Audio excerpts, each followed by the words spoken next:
Welcome back to my channel Sudha sweet home. So నేను ఈ రోజు మీతో షేర్ చేసుకోబోతున్నానండి ఒక చిన్న క్లీనింగ్ టిప్. ఏం లేదండి, నా నైఫ్స్ చూసారా ఎలా అయిపోయాయో.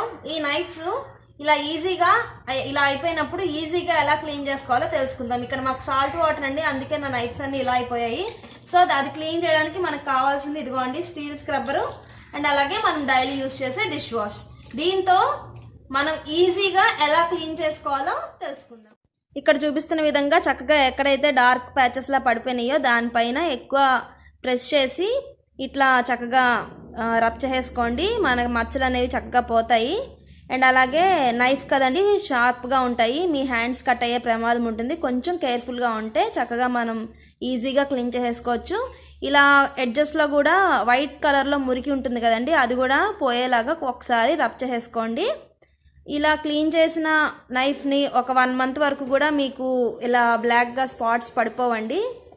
ప్లెయిన్గా వాటర్తో కడిగేసుకుంటే సరిపోతుంది. 1 monthకి ఒకసారి ఇట్లా క్లీన్ చేసుకుంటే మన నైఫ్స్ అనేవి నీట్గా ఉంటాయి. స్క్రబ్బర్తో క్లీనింగ్ అయిపోయిన తర్వాత ఇలా ఒక టూత్ బ్రష్ తీసుకొని ఆ ఎడ్జెస్ ఉంటాయి కదండి కార్నర్స్, ఆ కార్నర్స్లో ఉన్న వైట్గా ఉంటుంది కదండి మురికి, దాన్ని ఇట్లా టూత్ బ్రష్తో రబ్ చేయడం వల్ల ఈజీగా పోతుందండి. మీకు ఇంకా ఎక్కువ మురికి పట్టేసింది, అది వదలట్లేదు అంటే బాగా ఎక్కువ పట్టేస్తే నైట్ అంతా నైఫ్స్ని వాటర్లో నానబెట్టేసేయండి చిన్న సర్ఫ్ వేసి. లేదు తక్కువే ఉంది అనుకుంటే ఒక 30 minutes అయినా హాట్ వాటర్లో చిన్న సర్ఫ్ వేసి నానబెట్టేసేయండి, ఇంకా ఈజీగా వదిలిపోతుంది. నాకైతే అంత ఎక్కువ మురికి లేదు కాబట్టి నేను డైరెక్ట్గా స్క్రబ్బింగ్ చేసేసానండి. మీరు ఎక్కువ బాగా మురికి పట్టేసింది అంటే ఒక్కసారి హాట్ వాటర్లో వేసి నానబెట్టేసి ఇట్లా రబ్ చేసుకొని మీ నైఫ్స్ని కూడా క్లీన్గా ఉంచేసుకోండి.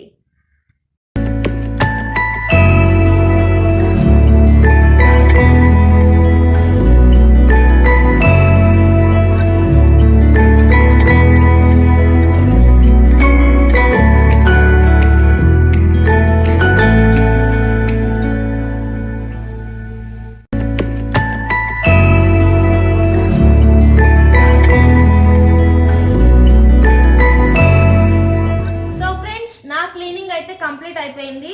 ఇక్కడ చూసారా చక్కగా ఎంత నీట్గా వచ్చేసినాయో మన నైఫ్స్. మీకే డిఫరెన్స్ అనేది తెలుస్తుంది ఫ్రెండ్స్.